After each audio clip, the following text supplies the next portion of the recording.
chaque pays, chaque État a pour mission, principalement premièrement, de promouvoir et de travailler à ses intérêts, aux intérêts de son peuple. Le patriotisme le différencie du nationalisme puisqu'il n'est pas exclusif.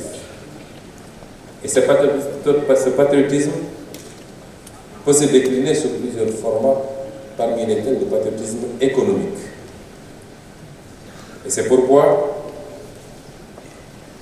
le gouvernement, sous la direction et les orientations du président de la République, a déjà travaillé à élaborer un projet de loi sur le patriotisme économique qui sera incessamment soumis à l'Assemblée nationale pour mieux protéger et mieux promouvoir notre économie.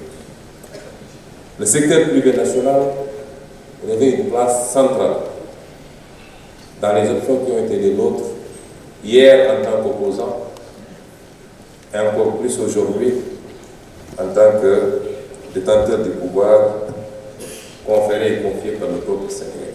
Et c'est pourquoi dans la vision 2050 et dans ses déclinaisons dans le master plan, dans ses déclinaisons dans le plan quinquennal, dans le complément de financement qu'il nous faut aller chercher, puisque le plan doit être financé sur une projection d'à peu près 18 000 milliards, équivalent à la dette que nous avons trouvée ici. Dans le complément de financement, la plus grande partie attendue du secteur privé. Mesdames et messieurs, le monde traverse une évolution perceptible avec les changements politiques intervenus dans un certain nombre de pays qu'on peut considérer comme des puissances, avec les orientations qui sont en train d'être définies. Et dans ce monde, nous pensons que le moteur futur de la croissance mondiale doit être l'Afrique. Parce que c'est le continent qui a encore des marges extrêmement importantes de progression. S'il parvient à se stabiliser, à assurer sa sécurité et à régler un certain nombre de préalables. Ce que certains pays d'Asie ont été sur ces 30 dernières années, c'est ce que l'Afrique doit être aujourd'hui pour le monde entier. La seule question qu'il est comme de se poser, c'est est-ce que ça se fera comme ça a toujours été le cas sans l'Afrique, ou est-ce que cette fois-ci nous aurons les capacités de le faire par l'Afrique d'abord et ensuite avec le monde. L'Afrique a besoin de quoi? L'Afrique a besoin. L'Afrique a besoin de capitaux. Et l'Afrique a besoin de technologie. C'est de cela que nous avons besoin. L'Afrique a besoin de capitaliser maintenant sur ces atouts, parmi lesquels notre capacité à mieux bénéficier du potentiel naturel dont le Seigneur nous a doté, nos ressources naturelles, qui ne doivent plus sortir du continent dans les conditions qu'on connaît, mais qui doivent d'abord nous bénéficier. L'Afrique a besoin de se stabiliser. Le Sénégal, il a besoin d'accorder aux investisseurs qui viendront de partout du monde et qui sont les bienvenus dans le cadre de coopération ouverte et mutuellement bénéfique. Ils sont les bienvenus. Ils ont besoin de trouver des pays stables, mais qui offrent un certain nombre de prérequis, comme l'a rappelé tantôt M. l'ambassadeur d'Allemagne. Nous ne pouvons pas aujourd'hui développer le pays si on est même incapable d'offrir de l'énergie en quantité, en qualité et à des coûts abordables. Et c'est pourquoi nous avons fait une option totalement différente de celle que nous avions trouvée ici.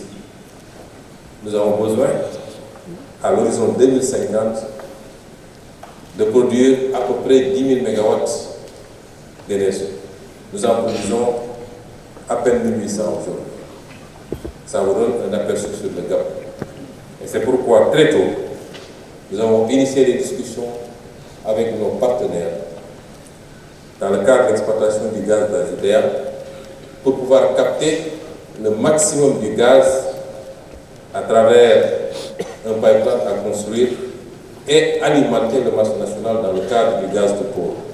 L'option qu'on a trouvée ici, c'était la liquéfaction presque de tout ce gaz-là et son exportation brute, nous laissant dans une situation de devoir continuer à importer des hydrocarbures pour alimenter nos centrales.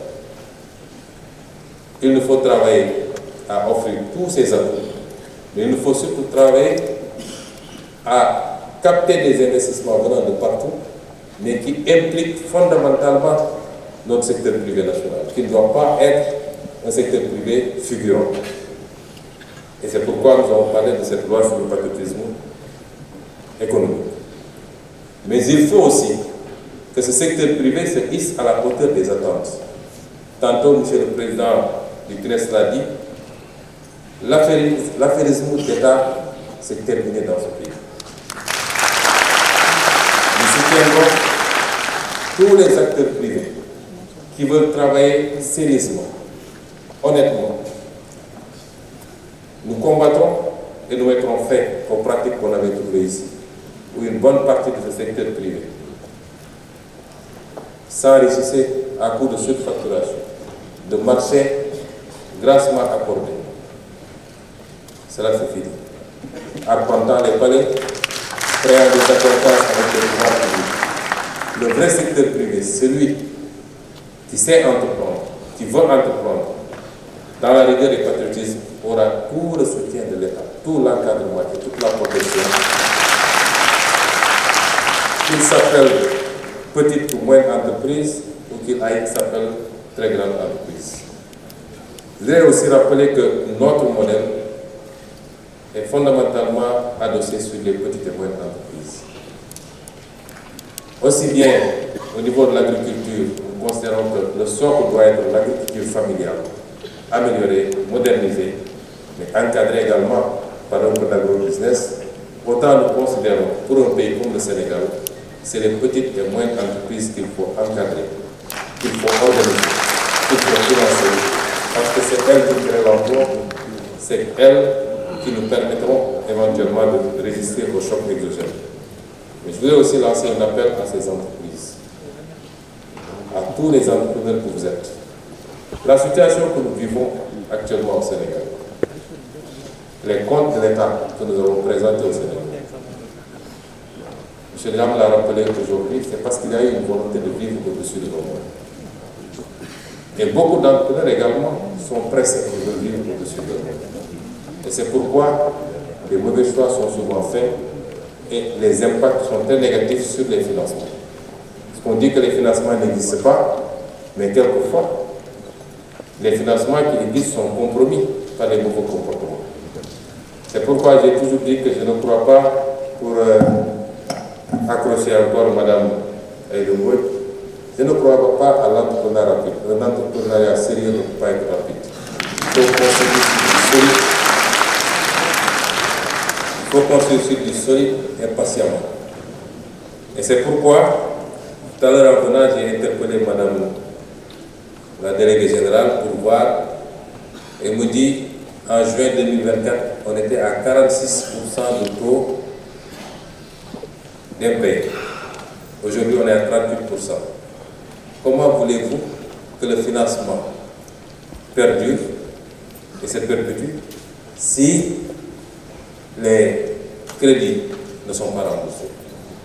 Et nous en appelons également au patriotisme de tout un chacun. Autant au niveau du pouvoir politique, il nous faut une gestion sérieuse, rigoureuse, saine, vertueuse et patriotique, autant dans tous les segments de la société, et particulièrement dans le segment que vous occupez, que je considère comme étant le plus important. Nous devons tous faire notre introspection et gérer les choses avec beaucoup plus de rigueur. Et sous ce chapitre et sous ces conditions, je peux vous assurer, malgré les difficultés dans lesquelles nous avons hérité de cet État, que tous ensemble, nous allons nous relever. Nous allons relever ce pays. Parce que nous ne pouvons pas échouer. Un pays qui a tous les atouts que nous avons ne peut pas échouer. Et c'est pourquoi nous allons réussir. Je voudrais sur ce déclarer ouverte la présente session et vous remercier de votre aimable attention.